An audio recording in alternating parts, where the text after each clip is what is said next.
The Range Rover is known throughout the world for being one of the best high-end elite luxury SUVs, and for good reason. It has luxury capability and everything you would want in a good 4x4. But for some reason, people tend to think that the Range Rovers turn to a pile of shit after just a few years and few thousand miles of ownership. That's mainly due to videos like this one, and even some of ours that you can check out on the channel. But I'm here to tell you, it's not all that bad. Not many people talk about the good sides to the Range Rover, so in this video, I'm gonna go over both. I'm gonna go over how well the Range Rover has aged in the past few years, talking about the good, the bad, and some of the ugly. So anyway, before we jump into the video, I just wanna say if you enjoy automotive content, go ahead and subscribe to the channel and turn on post notifications, and don't forget to like the video as well.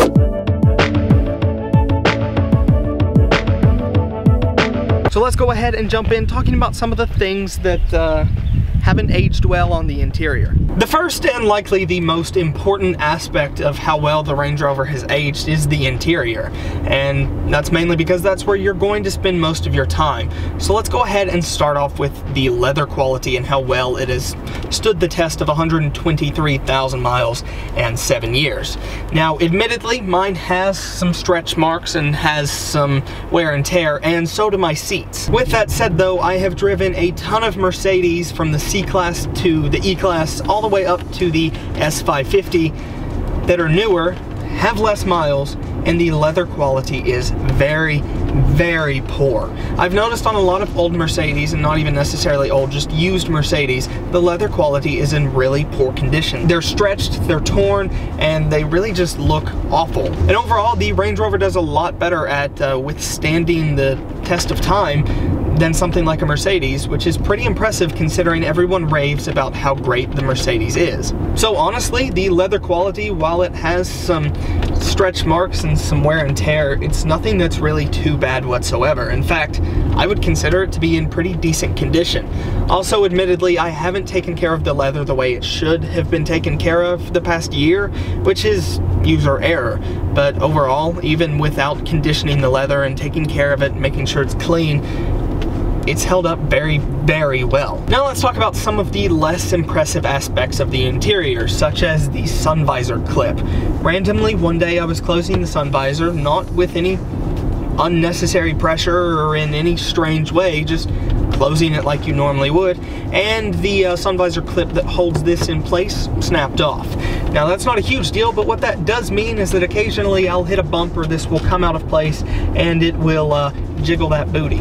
It's not necessarily the most pleasant thing in the world because it kind of rattles around over heavy bumps, but most of the time you don't notice. And to be fair, I could go to any pull-apart or find a spare part on this Range Rover for very cheap and unscrew it, screw it back in, and it's fixed. It's not really a big deal, it's just more of something I haven't done. On top of that, the volume control knob is broken. It's loose. It does not feel like the mode knob, and it has very little resistance, which means you'll try to turn the volume up and the volume will turn down and then rapidly turn up and then rapidly turn back down. It's actually really strange, but it's fine because 99% of the time I just want to use the steering wheel controls anyway, so that's not a big deal. Now though is quite possibly the most annoying part about it. The Range Rover is getting on a bit. It has some miles on it, and it also has a lot of interior components, which means there's more to squeak and crack and rattle. And anytime you go over a bump, you get some squeaks and creaks and rattles and thumps, and it's not necessarily a big deal. Most of the time you don't notice it, and I think it's mainly down to the fact that there is very little road noise in the L322. So that means you're hearing a lot of the interior a lot of the time. Now, the air suspension does help that because it helps keep the ride smooth, but overall, there are some squeaks and rattles that I'm sure were not there when the car was new.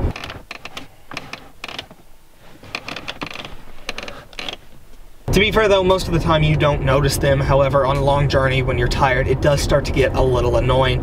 Most of the time though, it's not a big deal whatsoever. And the last issue is something that has recently started, and I've mentioned it in the Range Rover Buyer's Guide video, but it is some of the interior trim that holds the parts together, such as the windshield, has started to let loose a little bit. Now, normally in most cars you wouldn't think that's a big deal. However, in the Range Rover L322, it creates a ton of wind noise. Now, to fix this, you most of the time just push it back into place, stick it down, glue it down, tape it down, however you want to handle it, and it fixes it. However, it's not permanent. The only permanent solution is to really take it to Land Rover and have them fix it for what I'm sure would be thousands of dollars of just unnecessary cost, considering if you just pop it back into place every so often, it fixes itself. Now, to be fair, that's not something that you would expect in a luxury car or a luxury SUV, and it's not something I'm too pleased with, but it's a part of ownership. It's just where the car gets old over time, the sun beats down on the dashboard, the glue that's underneath the strip starts to come up, and you start to get some wind noise above 40 miles an hour. Like I said, it's not a huge deal, but it does get annoying, especially considering most cars don't really have that problem. Luckily though, the interior has only leaked once, and that was through the passenger window, so I've never had any major leaks aside from that and the taillights. They're great cars, I promise. Let's talk about some of the good points though, which starting with the infotainment system. Now, I know it's ugly. I understand completely that this is an ugly system, and the new ones, even the 2013 one, is much nicer. It's much more pretty, and it's much more user-friendly. But overall, I still prefer this system over the 2011 iDrive. It's simple, it gets the job done, and while there are some confusing parts about it, overall it's not too bad. Most of the time, you're just on the audio-video section, and that does really perfectly fine at what it's supposed to do. More often than not, I don't leave the audio-video tab, especially for navigation. The navigation system works, and it works perfectly fine, and it will get you there with ease, especially if you keep it updated. The only problem is the navigation is not pretty, and most modern cars have way more features in their navigation than the Range Rover has, but the Range Rover does have some weird quirks in its navigation that you can check out in a video we did called 5 Crazy Things You Didn't Know About the L322. Overall though, the infotainment system isn't bad. It's very simplistic, and while it's very ugly, it gets the job done, and it's also nowhere near as bad as it was quite a few years before. So overall, I am pretty impressed with the infotainment system and how it has withstood the test of time. On top of that, you have what is most likely my favorite feature of the L322, which is the Tft Display. Now this is essentially just a display that has your speedometer, your tachometer, and other parts of the car such as the temperature and time. You also have some vehicle settings in here. It's a really cool system, and for 2011 it was pretty revolutionary. The only thing is it's not the most feature rich, and what I mean by that is in modern ones you can see what song is playing, you can see your navigation, you can see other parts about the car. In the L322 you can see your off-road modes, what you're doing off-road, some suspension settings, warnings, and stuff like that, but on top of that it's just a basic gauge cluster that's digital. Now it is still really cool because you can change settings, you can change the way it looks, you can change a lot of things about it, just not as many features as you can have in the newer ones. Like I said, not a big deal, but it is what it is. In fact, I love the display, I like its simplicity, and it's something that you still don't see in most cars. So overall, for one of the first of its kind, the Tft Display is actually really good. I do wish it could show what song was playing though, but it is what it is.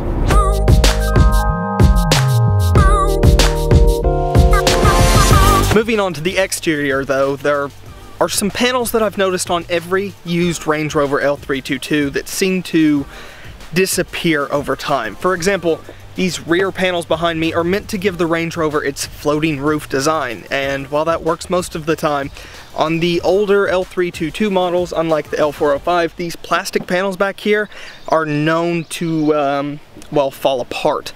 For example, the trim around this piece right here falls into the bodywork, which isn't necessarily a quality feature. That alone is something that I've noticed on most L322s that are used. Well, basically every L322 now, because you can't really buy one new, thankfully. On top of that, I suspect my Range Rover had been used in a previous life for some overlanding, which I'm not too disappointed in because that's what this car is built for. That's really what this car is meant to do, so I actually appreciate that someone took this car off-road and used it for what it's meant to be used for. Now with that though, that leaves some additional wear and tear on the exterior.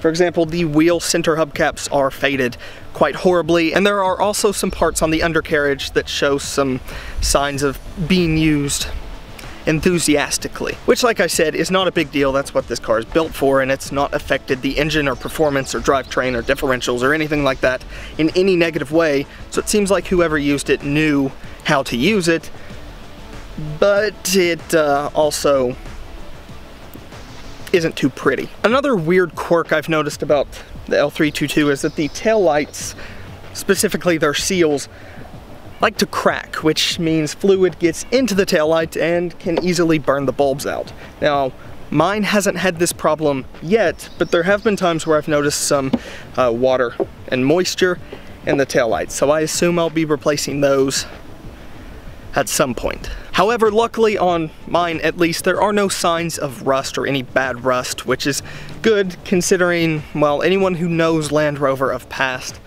would know that that's actually pretty surprising. Now, I did have one problem with rust, and that was that the wheel locks were pretty badly rusted through, which cost me $1,200 to get everything replaced and fixed the way it needed to be.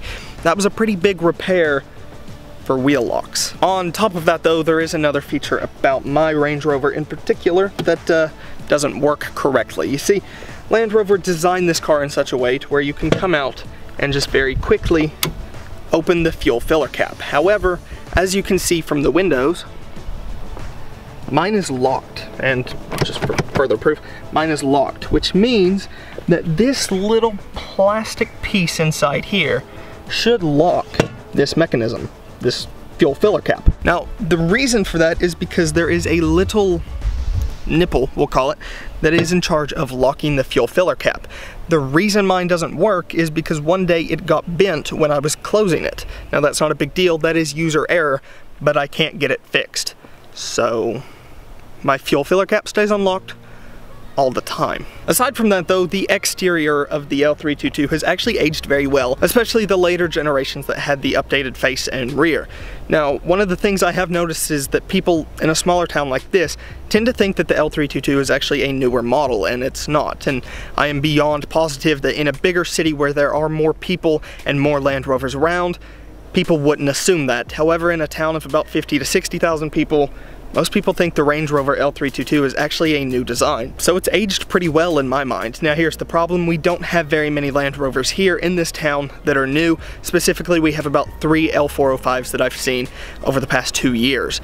The problem with that is we only have about 4 L322s, so there's no real way of being able to tell if you don't know which one's new and which one's old. For any enthusiast or anyone who knows Land Rover really at all, you know the L322 is the older model, but thanks to the updated facelift of the L322 from 2010 to 2012, a lot of people don't realize that this is actually as old as it is. So in my mind, that means the L322 has actually aged pretty well. Surprising, really. Sure, it has its weird little quirks, and there are some bits and pieces that are broken, but none of them require a necessarily expensive repair bill to be fixed. In fact, I could go to a pull-apart and fix the mechanism that holds my sun visor in place for next to nothing. I just haven't, because it's really not that annoying. Sure, some of the interior bits that creak and rattle throughout the driving experience does get a little annoying, but overall, it's not too bad. I love my Range Rover, and I see myself owning many more throughout the next few years, including the L405 and some more L322s, like a 2008 model and probably a 2012 supercharged. I love the L322. It is what started my Land Rover passion, and I want more. So anyway guys, thanks for watching this video. If you enjoyed, leave a thumbs up, and don't forget to subscribe to the channel and turn post notifications on to get notified every time we upload a new video. Thanks for watching guys, and I will see you next time.